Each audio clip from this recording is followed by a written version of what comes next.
ನಮಸ್ತೆ, ನನ್ನ ಹೆಸರು ಹರೀಶ್ ಅಂತೇಳಿ. ನನ್ನ ಊರು ಕಕ್ಕಿಂಜೆಯ ಪಿರಡಿಕದಲ್ಲಿ. ಮಹಾಶಿವರಾತ್ರಿ ಬಗ್ಗೆ ಇಲ್ಲಿ ತುಂಬಾ ಭಕ್ತಾದಿಗಳು ಬರ್ತಿದ್ದಾರೆ. ಹೌದು. ನೀವು ಸ್ಟಾಲ್ ಹಾಕಿದ್ದೀರಾ? ಹೌದು.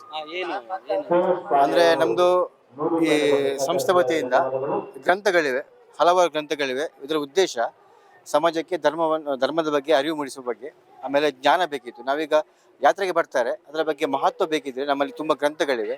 ಈ ಗ್ರಂಥವನ್ನು ಓದಿ ಈಗ ಕಳೆದ ನಾವೊಂದು 6-7 ವರ್ಷದಿಂದ ಈ ಸ್ಟಾಲ್ ಹಾಕ್ತಿದ್ದೇವೆ ಇಲ್ಲಿ ಚಾರ್ಮಾಡಿಯಲ್ಲಿ. ಹೆಚ್ಚಿನ ಮಂದಿ ಪ್ರತಿ ವರ್ಷವೂ ಕೂಡ ಈ ಸ್ಟಾಲ್ಗೆ ಭೇಟಿ ಆಗ್ತಾರೆ. ಭೇಟಿಯಾಗಿ ಹಲವಾರು ಗ್ರಂಥ ಪಡ್ಕೊಂಡು ಹೋಗಿ ಆ ಗ್ರಂಥದ ಮುಖಾಂತರ ಜ್ಞಾನ ಪಡ್ಕೊಂಡು ಯಾವ ರೀತಿ ನಾವು ಶಿವನ ಉಪಾಸನೆ ಮಾಡಿಕೊಂಡು ಆ ಜ್ಞಾನ ಪ್ರಾಪ್ತಿ ಮಾಡ್ಕೊಳ್ಬೋದು, ಆಮೇಲೆ ಈಶ್ವರಿ ಪ್ರಾಪ್ತಿ ಮಾಡ್ಕೊಳ್ಬೋದು, ಅದೆಲ್ಲ ಅವರು ಜ್ಞಾನವನ್ನು ಈ ಒಂದು ಗ್ರಂಥದ ಮುಖಾಂತರ ಪಡ್ಕೊಂಡಿದ್ದಾರೆ. ಈ ಉದ್ದೇಶದಿಂದ ನಾವು ಈ ಒಂದು ಗ್ರಂಥ ಪ್ರದರ್ಶನ ಮಾಡಿಕೊಂಡಿದ್ದೇವೆ ಅಣ್ಣ. ಏನು ಏನು ರೆಸ್ಪಾನ್ಸ್ ಯಾವ ರೀತಿ ತುಂಬ ಇದೆ, ತುಂಬ ಇದೆ. ಅಂದರೆ ಗ್ರಂಥ ಓದಿ ಪುನಃ ಬೇರೆ ಯಾವುದು ಗ್ರಂಥ ಇದೆ. ಈಗ ಇದರ ಮುಖ್ಯ ಉದ್ದೇಶ, ಈ ಗ್ರಂಥದಲ್ಲಿ ಕಥೆಗಳಿಲ್ಲ, ನಾವು ಏನು ಮಾಡಬೇಕು, ಆಚರಣೆ ಮಾಡಬೇಕು, ಅದರ ಬಗ್ಗೆ ಮಹತ್ವ ಇದೆ. ಈಗ ನೋಡಿ, ಒಂದು ಗ್ರಂಥ ಇದ್ರೆ ಇದು ಗ್ರಂಥ, ಇದು ನಾಮಜಪದ ಮಹತ್ವ ಮತ್ತು ಲಾಭಗಳು. ಈಗ ನಾವು ಕಲಿಯುಗದಲ್ಲಿ ನಾಮಜಪವೇ ಶ್ರೇಷ್ಠ. ಈ 4 ಯುಗ ಆಗಿದೆ: ಸತ್ಯ, ದ್ವಾಪರ, ತ್ರೇತ, ದ್ವಾಪರ, ಕಲಿಯುಗ. ಈ ಕಲಿಯುಗದಲ್ಲಿ ನಾಮಜಪವೇ ಶ್ರೇಷ್ಠವಾಗಿದೆ. ಈ ನಾಮಜಪನ ಯಾವ ರೀತಿ ಮಾಡಬೇಕು, ಈಗ ಓಂ ನಮಃ ಶಿವಾಯ, ಇದನ್ನು ಯಾವ ರೀತಿ ನಾವು ಮಾಡಬೇಕು, ಅದರ ಬಗ್ಗೆ ನಾವು ಪೂರ್ಣವಾದ ಮಾಹಿತಿಯನ್ನು ಈ ಒಂದು ಗ್ರಂಥದ ಮುಖಾಂತರ ನಾವು ಸಮಾಜಕ್ಕೆ ಕೊಡ್ತಾ ಇದ್ದೇವೆ.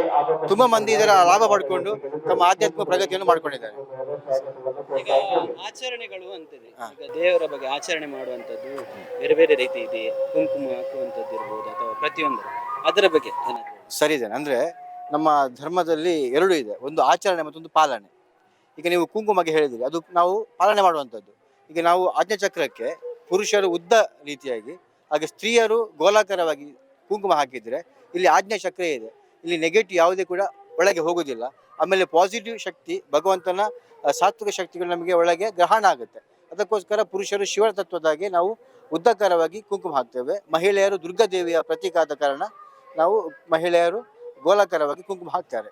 ಇಂಥ ಒಂದು ವಿಚಾರವನ್ನು ನಾವು ಸಮಾಜಕ್ಕೆ ಹೇಳ್ತೇವೆ. ಕುಂಕುಮದ ಬಗ್ಗೆ ಇರ್ಬೋದು, ಆಮೇಲೆ ಕಾಲಿಗೆ ಗೆಜ್ಜೆ ಹಾಕಿರ್ಬೋದು, ಮತ್ತೆ ಹೆಣ್ಮಕ್ಳು ಕೈಗೆ ಬಳೆ ಹಾಕುವುದು, ಪ್ರತಿಯೊಂದು ಕೂಡ ನಾವು ಯಾವ ರೀತಿ ಪಾಲನೆ ಮಾಡಬಹುದು. ಆಚರಣೆ ಮಾಡಲಿಕ್ಕೆ ಕಷ್ಟ ಆಗ್ಬೋದು, ಆದರೆ ಪಾಲನೆ ಮಾಡಲಿಕ್ಕೆ ಸುಲಭ ಉಂಟಲ್ಲ, ಆ ಪಾಲನೆಯಿಂದ ನಮಗೆ ತುಂಬಾ ಲಾಭ ಆಗ್ತದೆ. ಮತ್ತೆ ನಮ್ಮ ಶಾರೀರಿಕ ಅಡಚಣೆಗಿರ್ಬೋದು, ಆಮೇಲೆ ನಮ್ಮ ಮಾನಸಿಕ ಅಡಚಣೆ ಎಲ್ಲವೂ ಕೂಡ ಒಂದು ಪಾಲನೆಯಿಂದ ನಮಗೆ ತುಂಬಾ ಲಾಭ ಆಗ್ತದೆ.